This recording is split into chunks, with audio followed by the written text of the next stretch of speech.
Welcome to the Cube English videocast. My name is Brent Jones, and in this presentation I'm going to introduce content-focused language instruction, especially how we do it here at Konan University Hirao School of Management, or CUBE. I'm going to introduce our management course English program. The English program for management course students is basically content-focused, and I'll talk a little bit more about content-focused approaches to language teaching.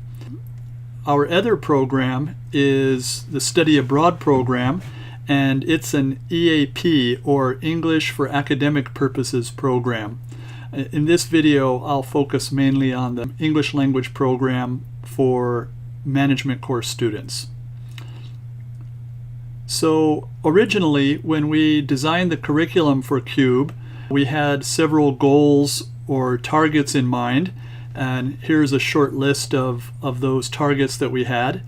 One of the top priorities was to teach our students to be more internationally minded, dealing in international settings.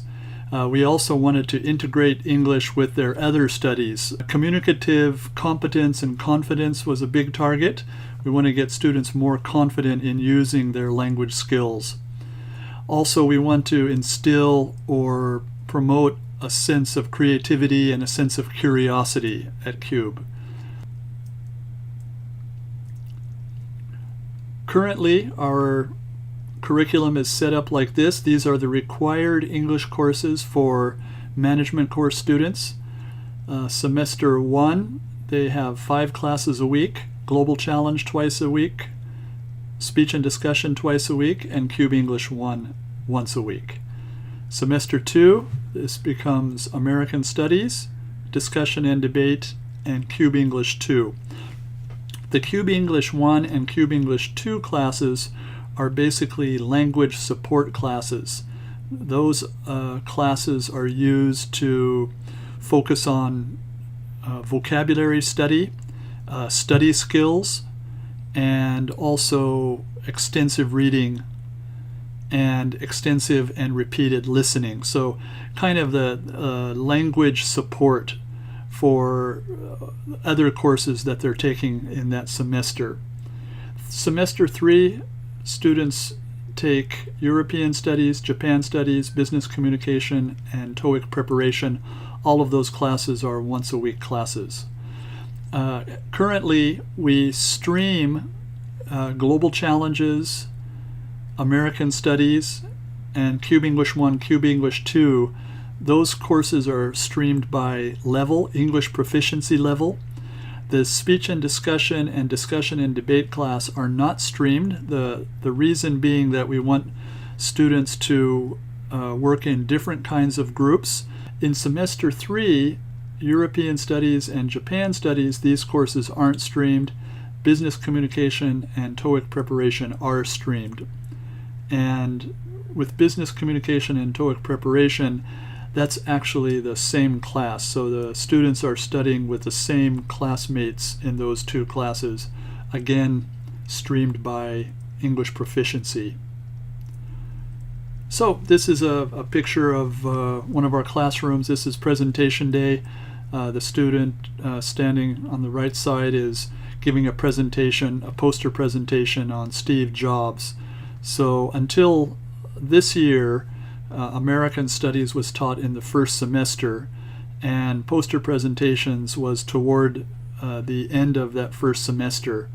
So this student is using the skills that they learned in speech and discussion, and they're using the content from the American Studies course. So this is our big event at the end of first semester. So after the first 3 semesters of required English courses, students are eligible to take the elective courses. They can take it anywhere from semester 4 to semester 8. Currently we have 7 categories for the electives: Regional Studies, Studies in Literature, Business Skills 2, Media Studies, Liberal Arts Knowledge, Communication Skills 1, and Cross-Disciplinary Studies. And The courses on the right-hand side are some of the courses that fit within those categories. So all of these courses are not taught every semester, but these are just some examples of the courses that are taught in the different categories. So, talking about content-focused language learning or content-focused language teaching, there's many different names for the same idea. CBI, or content-based instruction, content-based language instruction, is one of the more common terms, as is content and language integrated learning, or CLIL.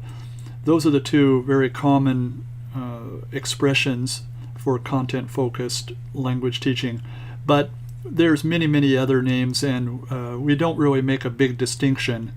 When we talk, what are we talking about? We're talking about the use of subject matter as a framework or vehicle for language teaching or learning. So basically using that content to develop the skills.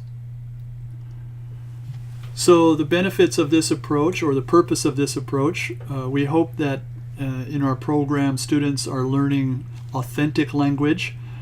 They're not just taking made-up dialogues or stories, but really focusing on real-life issues, real-life scenarios, and hopefully that will increase the motivation and relevance. This quote from Dornier, 2001, students will not be motivated to learn unless they regard the material they are taught as worth learning. And we find this really to be true, and so we really spend a lot of time choosing and preparing material. Another framework that we use for designing courses in our program is Significant Learning Experiences framework, which was developed by L.D. Fink. And what this image is trying to portray is that the intersection between the different kinds of learning. We believe that the intersection between all of these different types of learning is where we find the sweet spot, or the really significant learning experiences. So we use this framework for designing our classes.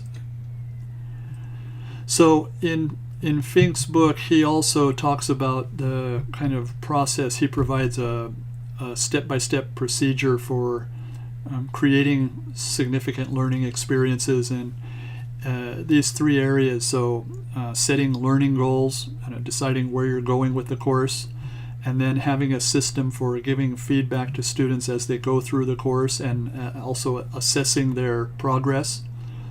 And then finally, developing or adapting the activities for teaching and learning. So as an example, I'm going to introduce a Japan Studies course. I'll do this in our next video. So thank you for listening to this short introduction, and I hope you keep on watching our videos. Thank you very much.